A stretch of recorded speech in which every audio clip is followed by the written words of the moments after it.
नमस्कार, आदाब और स्वागतम। मेरा साहित्यिक सफ़र के इस मुकाम पर मेरे तमाम अजीम और अजीज श्रोताओं का मैं अपने दिल से अभिनंदन करता हूँ। आपका प्यार, मोहब्बत और जिंदा दिली मेरे कलम की पूंजी है।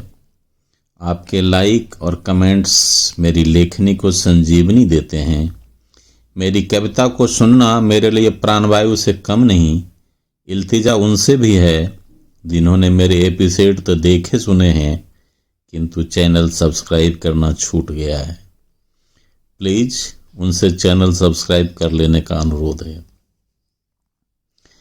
हाँ, एक नई बात मैंने महसूस किया है कि पैसों के निवेश यानी इन्वेस्टमेंट की जानकारी का अभाव हमारे समाज को है और एक भ्रम भी गरीब कभी कुछ कर नहीं सकता। मेरा एक दूसरा चैनल इन्वेस्ट आइडिया भी है। मैंने छोटे से छोटे निवेशकों को ध्यान में रखकर इसकी शुरुआत की है और कुछ निवेश की सलाह बांटने की कोशिश की है। लिंक डिस्क्रिप्शन में है, आप उसका भी लाभ ले सकते हैं। बहरहाल मैं आपकी कविता की तरफ लौटता हूँ इस पंक्ति के साथ कि कठपुतली के दर्द को भला किसने जाना है, कठपुतली के दर्द को भला किसने जाना है, डोर नाचती है घायल उंगलियों में, खुश होता सारा जमाना है। अब आपकी कविता का आगाज करूं जिसका उन्वान है बरगद मर रहा है। एक विशाल बरगद का पेड़ हूं मैं, चंद लम्हों की खता थी मजबूर हो गया हूं, विकास के नए नक्शे में अब सड़क से थोड़ी दूर हो गया हूं। एक विशाल बरगद का पेड़ हूं मैं, चंद लम्हों की खता थी मजबूर हो गया हूं, विकास के नए नक्शे में अब सड़क से थोड़ी दूर हो गया हूं। पहले एक पगडंडी गुजरती थी मेरे पास से, या किसी पगडंडी के किनारे में खड़ा रहता था मालूम नहीं, हर मौसम हर हालात में। पहले एक पगडंडी गुजरती थी मेरे पास से, या किसी पगडंडी के किनारे मैं खड़ा रहता था मालूम नहीं, हर मौसम हर हालात में। जाड़े की ठंड, गर्मी की तेज धूप और घनघोर हो रही बरसात में। मैंने कभी किसी से परहेज नहीं किया, न पशु से, न पक्षी, न राही, न आदमखोर जंगली सूअर से। सच कहता हूँ अपने हरे पत्तों की कसम, विकास की एक नई सड़क निकल गई है पगडंडी से दूर और मेरा वजूद खतरे में आ गया है। अब मेरा छांव जरूरी नहीं रह गया है अब किसी आदमी, पशु या राहगीर गरीबों के लिए, लाचार भूखे बूढ़ों के लिए। काश पगडंडी ही अगर सड़क हो गई होती, मेरा समर्पण और मेरा वजूद उपयोगी हो गया होता। काश पगडंडी ही अगर सड़क हो गई होती, मेरा समर्पण और मेरा वजूद उपयोगी हो गया होता। खेती की जमीन को सड़क न निगल गई होती और पगडंडी उदास मन से मुझसे कुछ सवाल न पूछ रही होती।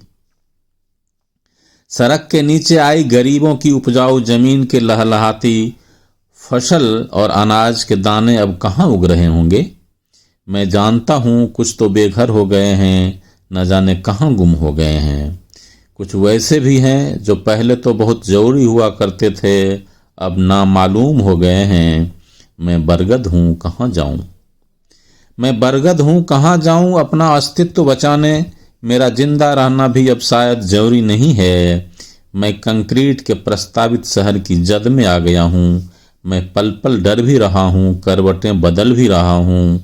मैं भले ऑक्सीजन बांटता हूँ पर अब कोरोना की मजबूरी नहीं है। मैं पल पल डर भी रहा हूँ, करवटें बदल भी रहा हूँ। मैं भले ऑक्सीजन बांटता हूँ पर अब कोरोना की मजबूरी नहीं है। मैं मिटने से पहले अपनी पूरी छाया गर्मी में झुलसे तमाम दुनिया को बांट देना चाहता हूँ।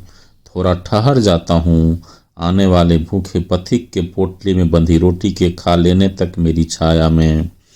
कई कोस दूर से झुलसा चला आ रहा है, थोड़ी जान भर लेने दूँ उसे अपनी जर्जर काया में। बंद कर देना चाहता हूँ आसमान में बने सभी ओजोन परत के छेद और फिर चैन से मर जाना चाहता हूँ। बंद कर देना चाहता हूँ आसमान में बने सभी ओजोन परत के छेद और फिर चैन से मर जाना चाहता हूँ।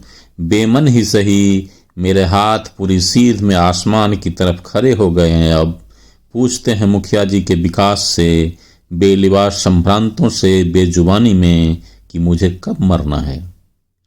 पूछते हैं मुखिया जी के विकास से, बेलिबास संभ्रांतों से, बेजुबानी में कि मुझे कब मरना है। मरने से पहले कुछ करना चाहूं तो अब क्या करना है। चाहता हूं एक बार फिर से अपना अतीत, अपना आरंभ बारीकी से निहार लूं। कुछ सूखे पत्ते आज भी बीच राह में किसी के पांव के नीचे दब जाने की प्रतीक्षा में हैं। अपने आगोश में बुहार लूं। मैं बरगद था, अभी तक हूं, मगर अब बूढ़ा हो गया हूं। कल मैं किसी के चूल्हे में जलूंगा, जीवन का आधार बनूंगा। आने वाले कल का पुरोधा हो गया हूं। मैं बरगद था, अभी तक हूं, मगर अब बूढ़ा हो गया हूं। शुक्रिया, नमस्कार, आदाब, जय हिंद, वंदे मातरम।